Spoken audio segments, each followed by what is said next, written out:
Boa tarde para todo mundo. Vamos chegando, vamos chegando. Chegamos ao dia 20. Chegamos ao dia 20, Fabi. 20 lives.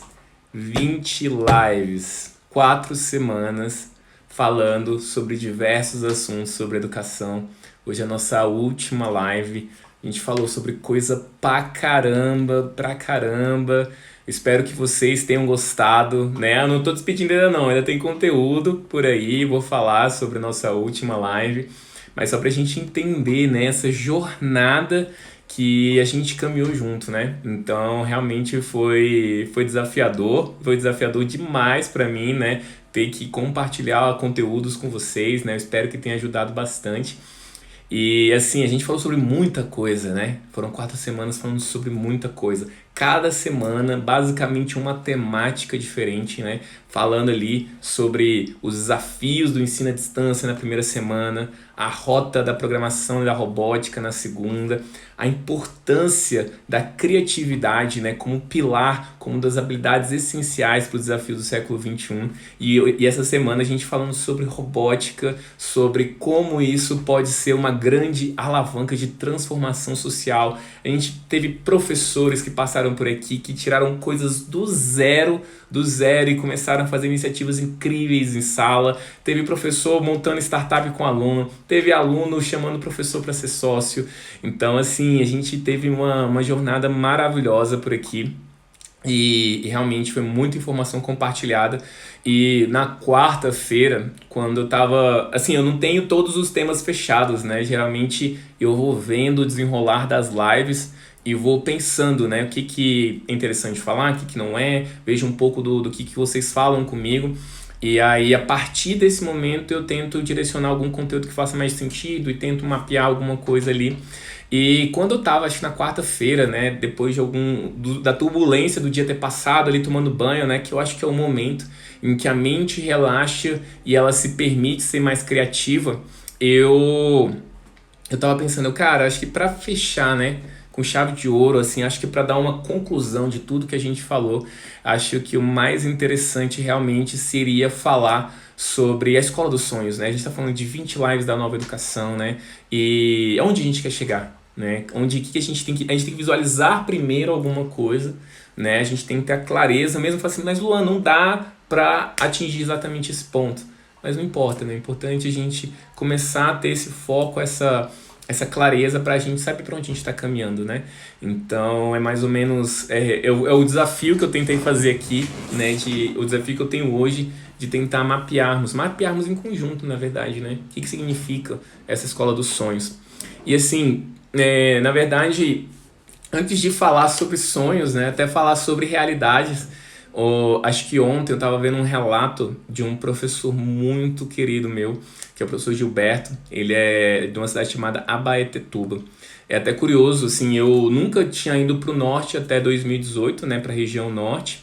Eu tive a oportunidade, na época, pela Rede Brasileira de Aprendizagem Criativa, para ir lá. O Guile, né, que é um dos responsáveis aí pela rede, me chamou para ir lá fazer uma palestra e tudo mais. E ele me botou em contato com o professor Gilberto, na época eu não conhecia. Ele falou, não, fala lá com o Gilberto, vê que a gente pode ajudar ele e tudo mais. E assim, como eu falei, Gilberto é de uma cidade chamada Abaetetuba.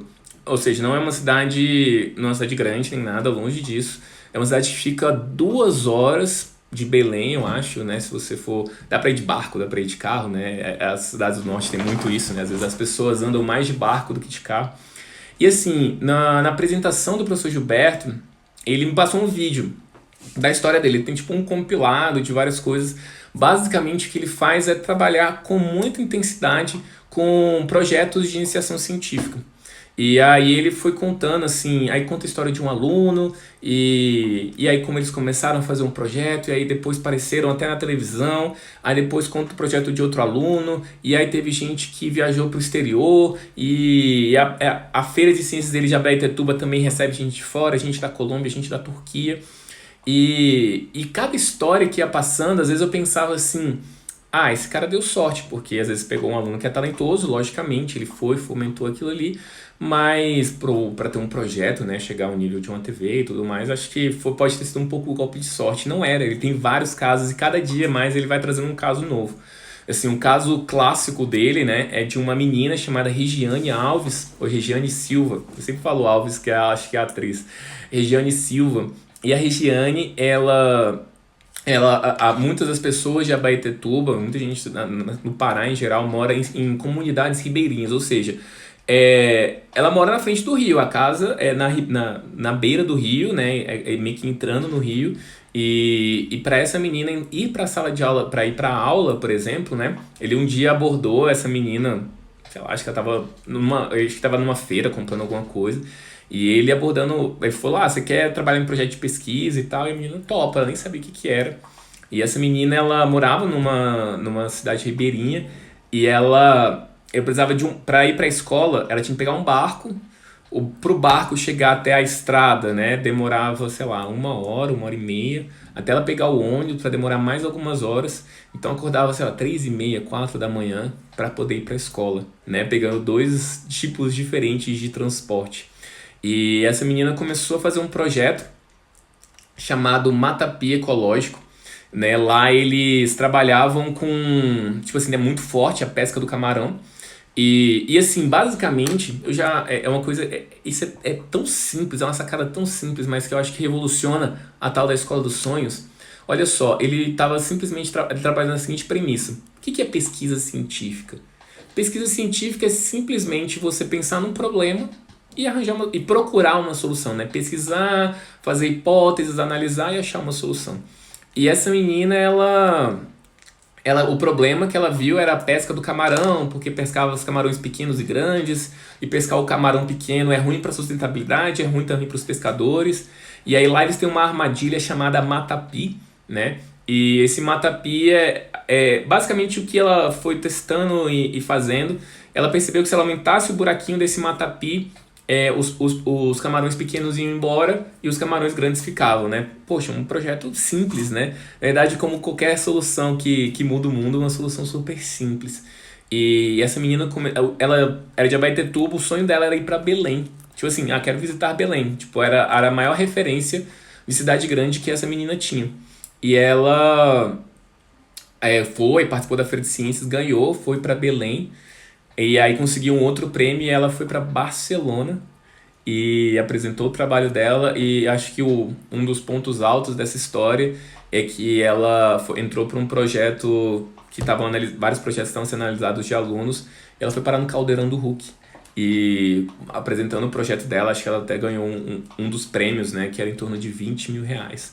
Enfim, então, né, é uma pessoa que saiu do zero, mas como eu falei, não é um golpe de sorte, né? E eu conheci o professor Gilberto, ele é um cara mega receptivo, né? Quando eu fui lá, fiz um Scratch Day lá com ele, com os professores. E aí ontem, né, ele compartilhou a história de mais um aluno dele, né? O Maurício Pantoja.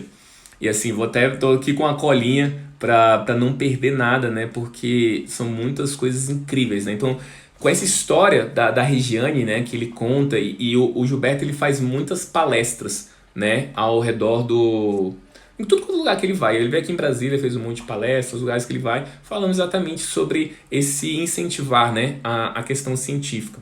E aí ele fez isso na escola que ele estava trabalhando, era uma escola nas ilhas de Igarapé-Mirim, cara, interior do Pará, nem sei onde é que tipo num povoado e tudo mais. E aí um desses meninos, né, viu essa palestra e ficou empolgado com o que o professor falou e tal. E uma semana depois ele já estava tentando trabalhar no próprio projeto dele. E assim, era um garoto que vivia numa condição super humilde, né? Vivia com a mãe e com o avô, nem chegou a conhecer o pai. E naquela situação complicada, por um acaso, né? Uma coisa que não era regra na comunidade ali, mas o avô dele dava uma mesada no valor de 40 reais para ele. E sei lá, né? Acho que qualquer adolescente ali pegaria 40 reais e ia gastar com roupa, com alguma bobeira, não sei. E ele gastava pagando óleo diesel, porque a energia lá na casa dele funcionava à base de gerador, né? Então ele pagava óleo diesel para que ele conseguisse estudar até mais tarde. Então esse era o uso que ele tinha do gerador, né? E um guri assim, surreal, e começou a apresentar os trabalhos deles em feiras, e acho que também naquele mesmo ano de 2010 foi para Fortaleza, foi a primeira vez que viu o mar e tal, então assim, é interessante, né, ver esse momento provavelmente de deslumbre, e começou a apresentar projeto, foi parar em Abu Dhabi, foi parar nos Estados Unidos, começou a fazer projetos incríveis, né, ganhar prêmios, reconhecimento internacional, né, quando foi pro vestibular, passou em 8 cursos diferentes. E é uma história muito bonita, porque como ele era um garoto com pouquíssima condição, quando ele foi escolher uma das universidades, o professor literalmente, né, o professor Gilberto literalmente adotou ele, né? Então ele ficou na casa do professor, é considerado como um dos filhos, né? E o garoto terminou o curso e o mais interessante, né, foi ganhando várias coisas e ele foi participar de tinha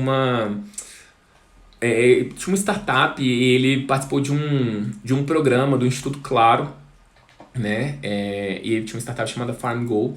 E essa é a última notícia, né, que a gente tem dele, que ele foi para esse instituto, passou 6 meses nesse instituto e imagino, né, que tinham várias startups concorrendo ali e tudo mais, foi para São Paulo, trabalhando absurdamente.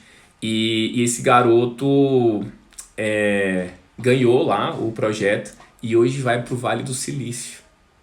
Ele saiu das ilhas de Igarapé-Mirim e ele vai para os Estados Unidos com a startup dele, para o lugar onde é o maior polo de inovação, né? Poxa, das nossas referências de startup e de tudo mais. Então, assim, eu queria muito falar sobre sonhos, sobre coisas, mas, cara, isso para mim é muito impactante. É muito impactante a forma, né, como você pode trazer uma maneira diferente, né, de instigar aquele aluno e como isso pode trazer um resultado significativo, né, de realmente surreal, né, surreal. E esse, né, é realmente o poder da educação, né. E eu acredito, né, quando eu vejo essas histórias, principalmente esse pessoal de amostra científica, né, conheço algumas histórias parecidas com essa, e eu vejo que, assim, que no meu conceito, uma coisa simples, né, é que uma das coisas, acho que um dos pilares, não falo que são todos os pilares, mas acho que um dos pilares mais importantes da educação e que eu acho que ela deixa passar, né, e que o Gilberto não deixa passar, e que não é acaso, né, não, acaba não sendo um acaso esse conjunto de sucessos, né, de alunos com histórias surreais.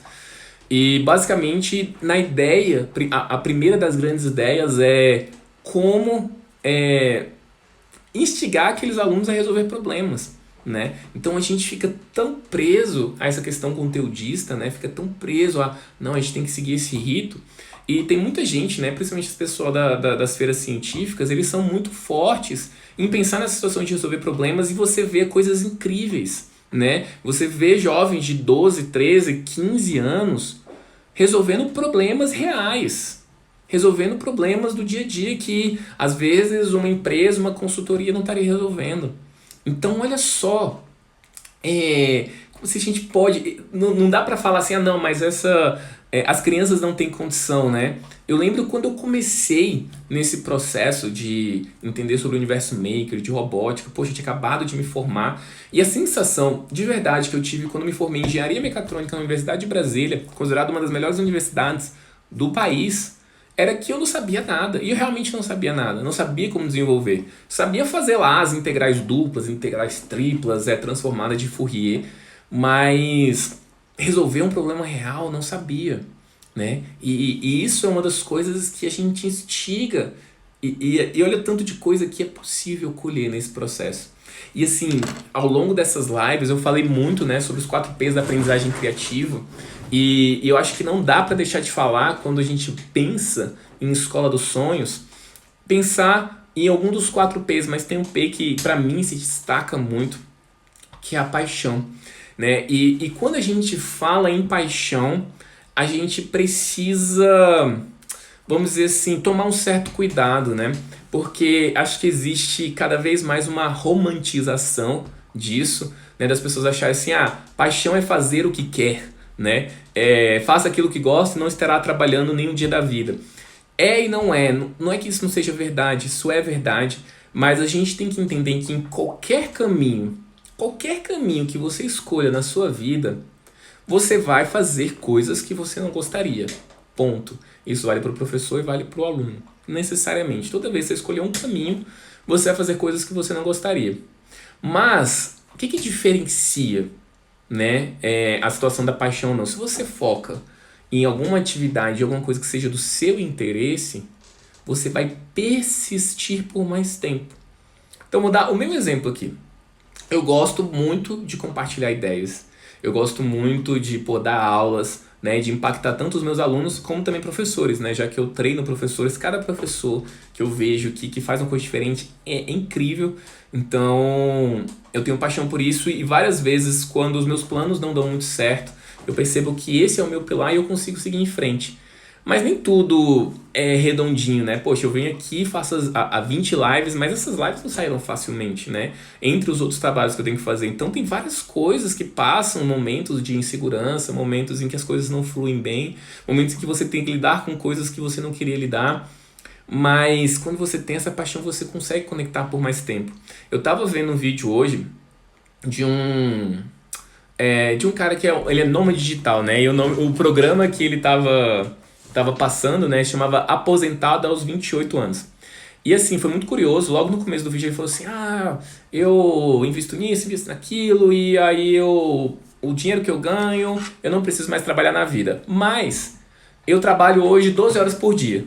Aí ele mesmo já se justifica, né? Ele fala assim, poxa, como é que você quer me ensinar a aposentar aos 28 se você trabalha 12 horas por dia? Por que você trabalha 12 horas por dia? Ele fala, porque eu gosto muito de fazer isso. Então, assim, é um momento em que ele escolheu fazer isso. E ele foi citando exatamente o caso de vários milionários, na verdade, tanto brasileiros, né, como Flávio Augusto, né, da WhatsApp, ou até exemplos como Bill Gates, enfim, esses exemplos gigantes, que são pessoas que não precisam trabalhar. E às vezes a gente pensa assim, a pessoa está fazendo por ganância, mas chega um momento em que não tem mais nada que o dinheiro compre. Né? A pessoa faz aquilo pelo impacto que ela vê aquilo acontecendo, pelo que ela tem um tesão realmente de fazer aquilo acontecer. E esse tesão não é uma coisa assim, toda vez que a gente pensa em algo prazeroso, a gente pensa em algo confortável.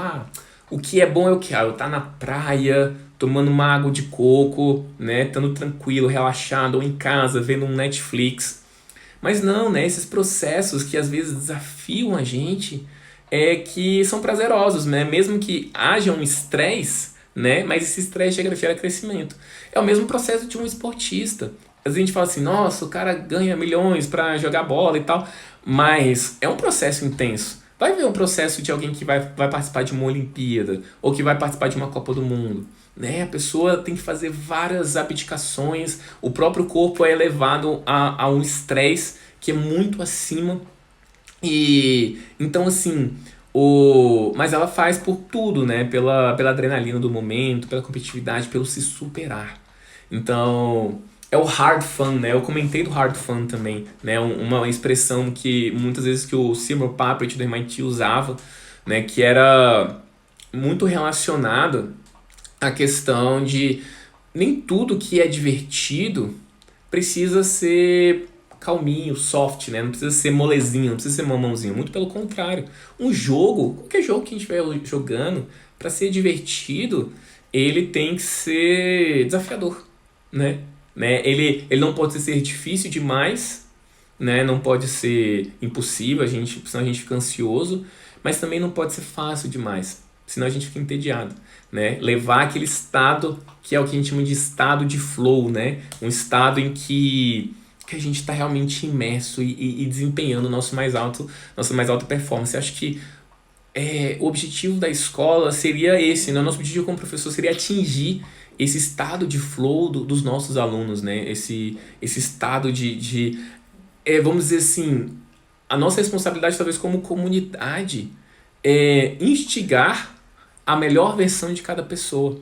E quando a gente faz isso, quando a gente instiga o melhor de cada pessoa, a gente está instigando o nosso melhor e todos crescem juntos, né? É o ditado, né? Quando a maré sobe, todos os barcos sobem juntos. Então, o ajudar o outro é ajudar a mim mesmo automaticamente. É quase uma premissa egoísta. E assim, desde o começo, né, eu tava falando muito sobre as mudanças que a gente vê aqui. Então, na primeira semana eu falei muito sobre a questão do EAD, né? Na verdade, toda essa questão de confinamento que a gente vive hoje e o desafio pontual, né, que vários professores estão vivendo, que é se reinventar no ensino à distância e perceber que talvez a primeira frustração do professor, além de saber que não sabe gravar um vídeo, né, porque é um mundo completamente novo, é perceber que não dá muito certo ele replicar aquele sistema tradicional que ele faz em sala de aula no computador. Né? Não dá pra você pensar assim, um turno de uma escola que ia de 7h30 a meio-dia, aí ele vai ficar lá, então vou ficar dando as aulas de 7h30 a meio-dia, o menino vai ficar sentado na cadeira em frente ao computador, simplesmente ouvindo passivamente o professor.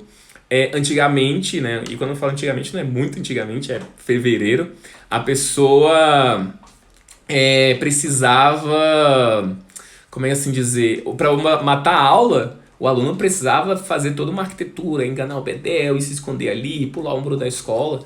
Agora, para ele matar a aula, basta simplesmente desligar a câmera, né? Tipo assim, para ele não acompanhar a aula.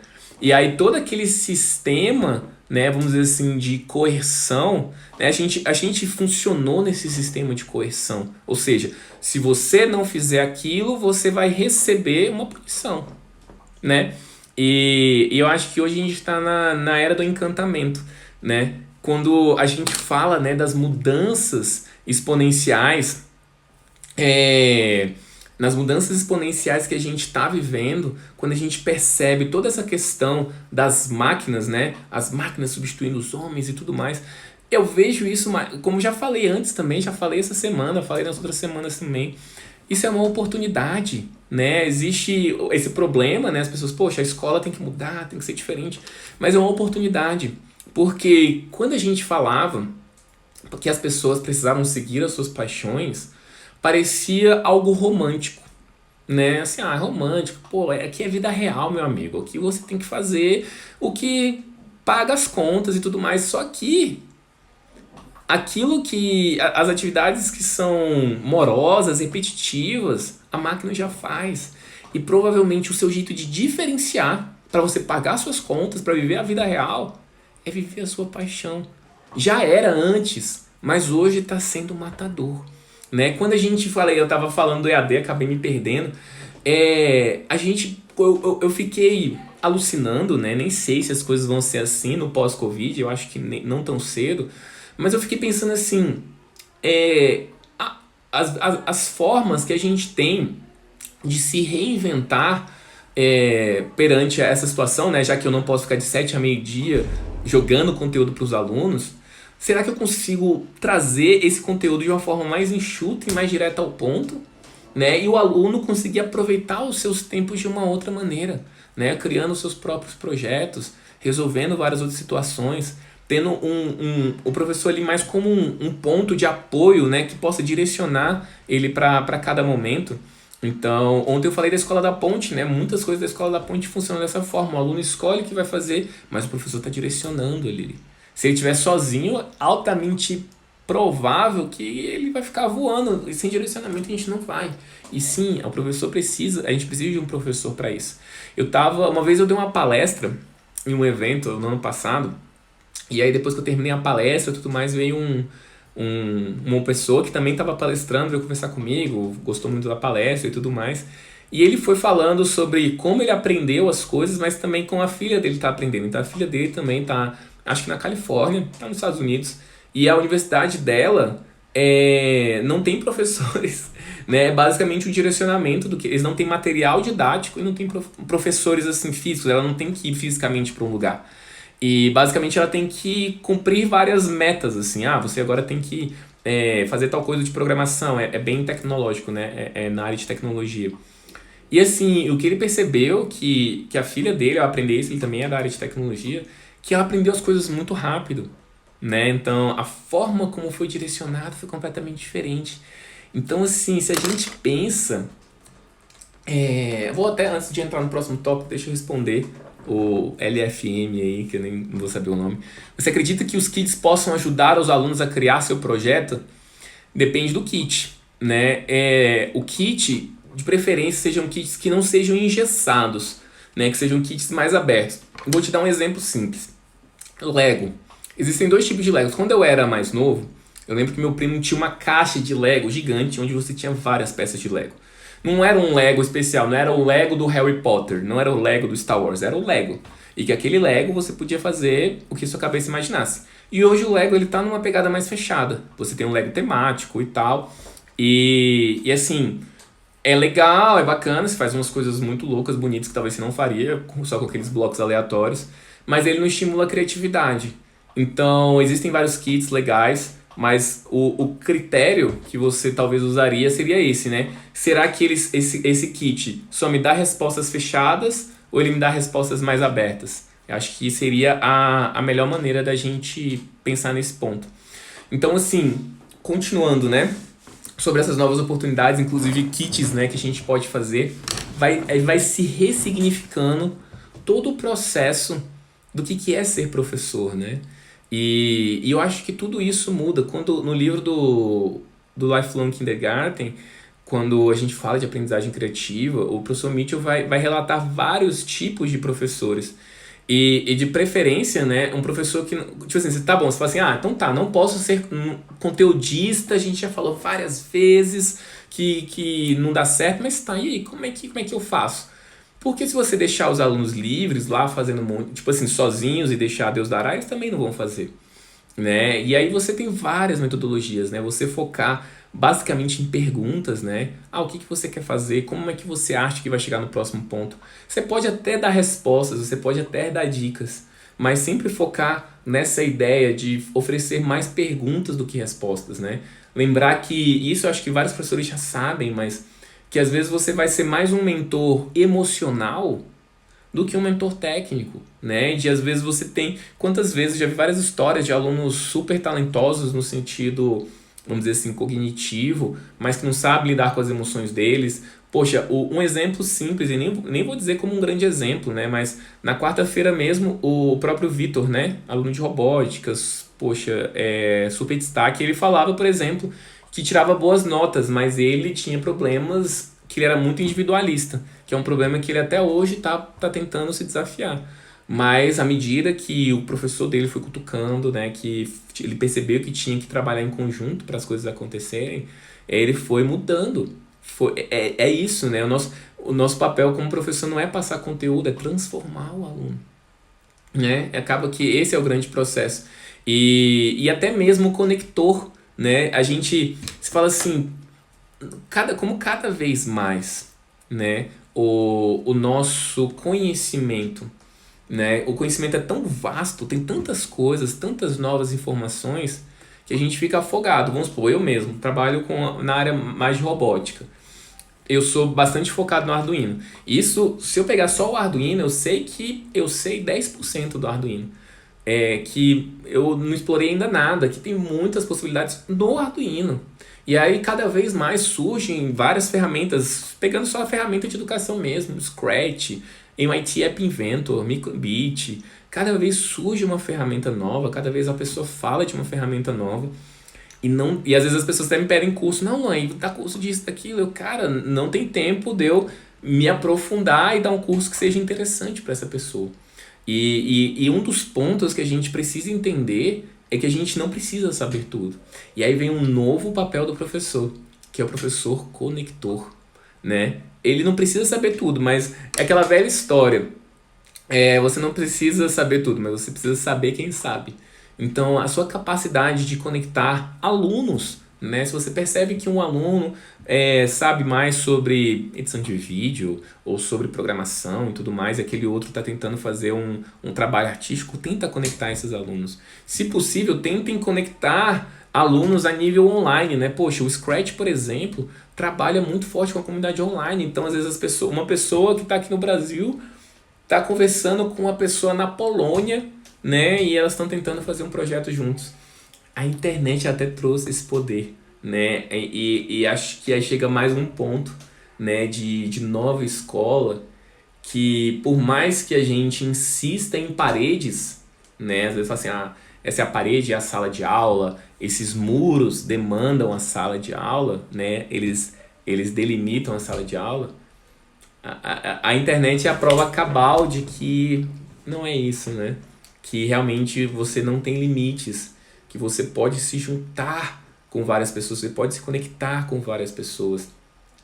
E aí a gente fica se questionando, né? Muito quando a gente fala dessas evoluções tecnológicas, até mesmo de muitas aulas de EAD, as pessoas ficam perguntando, poxa, mas a profissão do professor vai deixar de existir?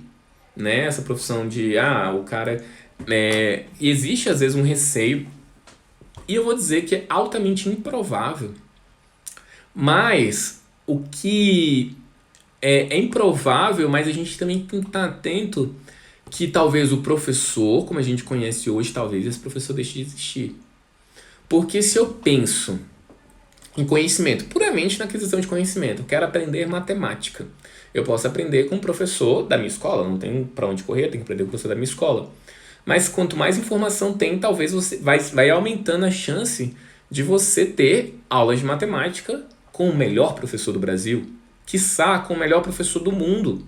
Então, talvez você não precise ter todo, tipo assim, talvez existam nesse quesito, e eu tô alucinando aqui, futuro é muito complicado, é sempre especulativo. Você vai ter 10 professores, porque um gosta mais daquele professor que fala mais piadinha, tem outros que gostam daquele professor mais sério, e talvez isso seria o suficiente, né, no sentido cognitivo, mas a gente tá falando de relações humanas. E aí, várias coisas se ressignificam, né? Então, como eu falei, o professor ele entra como suporte, ele entra como conexão, ele entra como direcionamento. E isso é difícil de você fazer a máquina, você colocar uma inteligência artificial para dar um apoio emocional para uma pessoa, para dar um abraço, para olhar no olho, para dizer, cara, eu acredito em você, para fazer o que o Gilberto faz. Isso aí é ser humano, cara. Isso aí é difícil. É difícil. E aí, na verdade, de novo, ressignifica. Num mundo em que talvez a gente não tenha um professor e vários alunos. A gente tenha vários professores e vários alunos. Que esses alunos vão estar ajudando esses professores. Poxa, eu falei aqui, o professor Gilberto falou de vários projetos com vários alunos. Eu citei 2. Cara, tem vários, dezenas, se não centenas. Ele não sabe sobre Matapi, sobre o não sei o que o menino lá fez, Cara, ele não sabe de tudo isso. Ele só direciona esses meninos. E eles vão adquirindo aquele conhecimento. Muito provavelmente, em vários casos, esses meninos ensinam coisas para ele. Então, um professor vira aluno. E o aluno vira professor. Quando a gente pensa, eu já falei isso aqui também, né? Quando a gente pensa na essência da escola, a escola devia ser o melhor lugar do mundo. Aquele lugar em que a criança pensa assim, caramba, eu vou entrar para a escola. Até que enfim vou entrar para a escola. Por quê? O que seria a escola? A escola é o lugar onde a gente vai aprender. E teoricamente era para aprender coisas sobre a vida. Poxa, eu sou uma pessoa nova. Eu acabei de chegar nesse mundo, eu quero entender como ele funciona, eu quero entender os hacks, né? Eu quero entender as dicas de como eu performar na minha vida de melhor maneira possível, de como entender todas as informações, tudo que está disponível para mim. E aí a gente chega em sala de aula e começa a ver sobre mitocôndrias. Nada contra mitocôndrias, mas se eu não entendo por que eu preciso saber sobre mitocôndrias, o que eu consigo criar com as mitocôndrias, aquilo ali perde o sentido. E aí eu fico entediado. E aí eu não performo da melhor maneira possível. Então, assim, quando a gente fala talvez de escola dos sonhos, talvez essa escola nem seja uma escola. Não seja um lugar físico. Né? Eu já vi, por exemplo, o Zé Pacheco às vezes falando muito em comunidades de aprendizagem. Porque é isso, a vida ela é aprendizagem. A todo momento a gente sai daqui, a gente aprende, eu tô aqui. Eu jogo várias informações para vocês, então vocês aprendem comigo, vocês também me ensinam várias coisas.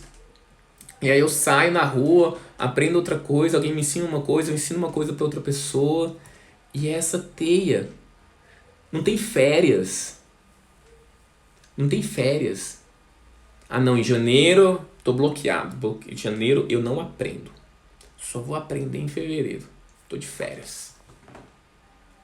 Se é algo que acrescenta, cara, você quer aprender. Você quer ser melhor. Você quer ser desafiado. E você começa a criar gosto por isso.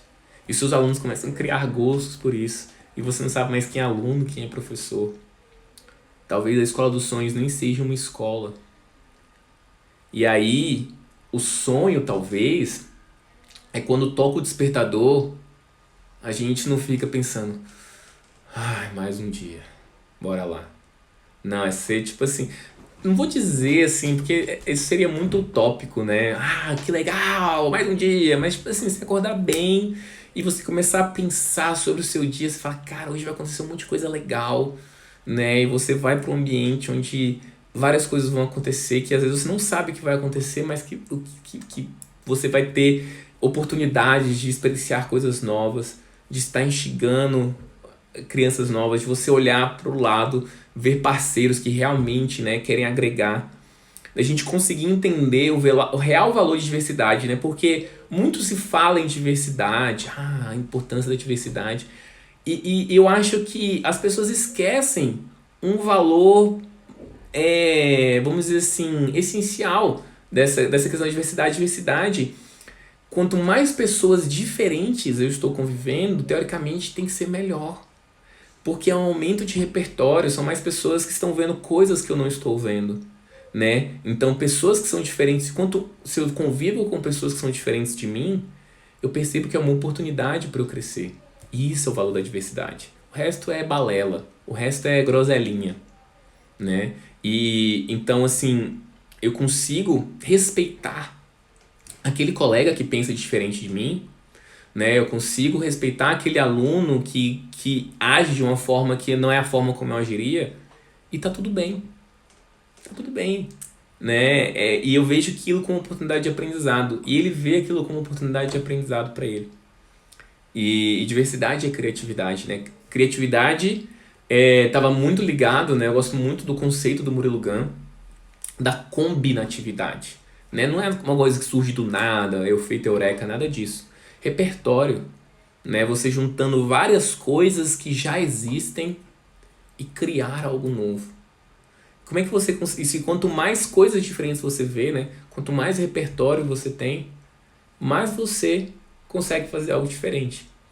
Então, assim, é isso. É uma escola apaixonante, né? Que instigue. Não é uma escola fácil, não é uma escola simples, não é uma escola que passa a mão na cabeça, mas uma escola que desafia a ser melhor. Ou uma escola que resolva problemas reais em que eu vejo um problema, que eu resolvo um problema que é meu, ou um problema que é da escola, ou um problema que é da comunidade. As histórias mais legais que geralmente eu escuto sobre isso, alguém está olhando mais, não está olhando só para a sala de aula. O caso da Débora Garófalo, que eu falei na terça, eu acho, né? Poxa, top 10 professores do mundo. Do mundo. Depois vale a pena até ver quem são os outros 9, né? E eu não vou lembrar, poxa, eu não pesquisei a fundo agora, mas o africano também, que foi o cara que foi considerado o melhor, o cara trabalha incrível também, né? E também nesse instigar os alunos a criar, né? A criar suas metodologias, a criar suas coisas, a olhar para fora, criar significado, né? Mas voltando, na professora Débora, ela, qual foi um dos grandes pulos do gato? Ela, poxa, eu não vou só ensinar robótica e sucata, eu vou resolver o problema do lixo. E aí, quando o aluno percebe que ele é capaz de resolver um problema real, cara, ele vai virar sangue no olho. Sangue no olho, assim, caramba, eu quero fazer e tal, eu quero fazer isso acontecer. Como o João Vitor falou na quarta, né?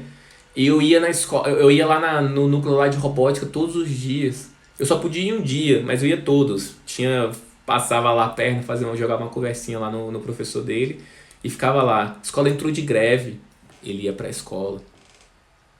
Parem e pensem em cada aluno seu. Quantos alunos seus que gostariam de continuar indo na escola se ela tivesse de greve? Ou no final de semana? É isso que a gente veio fazer aqui. Essa é a nossa visão. Luan, não dá. Não sei se não dá. Eu sei que é difícil pra caramba. Mas eu acho que dá. Eu acho que dá. E eu acho que é esse lugar que a gente pode chegar. De pessoas apaixonadas e encantadas. e que vão tirar de letra todos esses problemas do mundo, né? E entender toda essa sustentabilidade, assim, não é só crescer, crescer, crescer, mas um crescer que seja bom para todo mundo, para elas, para a natureza, para todo mundo.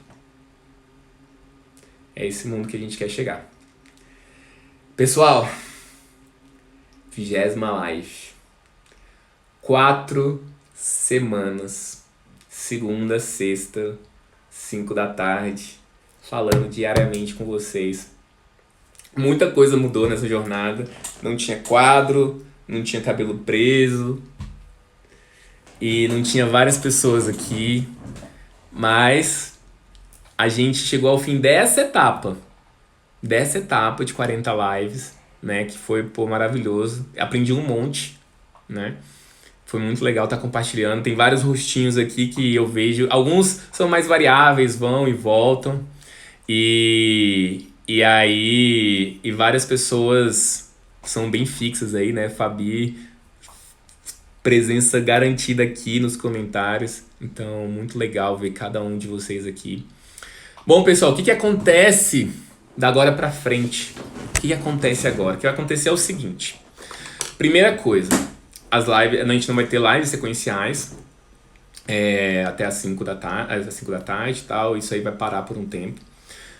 Mas, primeira coisa, primeiro grande recado, né? Reforçando com quem tá aqui direto, mas pra quem não sabe, segunda-feira começamos uma nova série, né? Workshop Professor da Era Digital, que é diferente da pegada que a gente tem aqui, porque aqui eu tô ao vivo. Tô ao vivo conversando com vocês. Lá no workshop vão ser vídeos gravados. 3 vídeos gravados. Mas vão ser vídeos gravados assim, ó, direto ao ponto, né? Bem assertivo. Aqui a gente falou sobre várias coisas e tal. Lá vai ser bem direto ao ponto, tá? Vídeos lançados na segunda, na quarta e na sexta. Pra você ver na hora que você quiser. Pra você conseguir se organizar. Fala pro seu colega. Teve uma pessoa que até perguntou pra mim: Luan, mas que horas vai ser? Que alguns amigos querem se organizar. Não, no horário que for melhor pra você. Então vai ter isso. Outra coisa, a gente vai ter algumas lives. Eu tô tentando me organizar também. Vai ter live, né? O cara despede da live fazendo live. Mas lives diferentes. Então, assim, deve ter umas 3 vezes ou mais. Geralmente, quando eu lanço workshop, uma semana, eu vou fazer lives. Então, aí segunda-feira, eu já falei com minha convidada da segunda-feira, Marlene Stein, que tá aqui direto, aparece nas lives também, uma pessoa maravilhosa. Vou estar batendo um papo como é que ela, lá na escola pública, no interior do Rio Grande do Sul, implementa aprendizagem criativa. Ela é aluna do meu curso, ela vai falar um pouquinho do curso também, como é que foi a experiência dela. Então a gente vai fazer um pouco sobre isso. Então, galera, não perde. O workshop está sendo preparado com muito carinho, beleza? Então não perde, que vai ser muita coisa legal. Depois vai ter abertura de nova turma, para quem quiser aprofundar nessas coisas e tudo mais. Então, muito legal. Tô ficando muito emocionado aí com o que vocês estão falando, galera. Pô, Fabi falando, aprendi muito com você e com os convidados. Obrigado pelas contribuições. Como é que eu sinto ao fim de 20 lives? Fabi, eu nunca corri uma maratona, não sei, o máximo que eu corri eu acho que foi, sei lá, 8 quilômetros.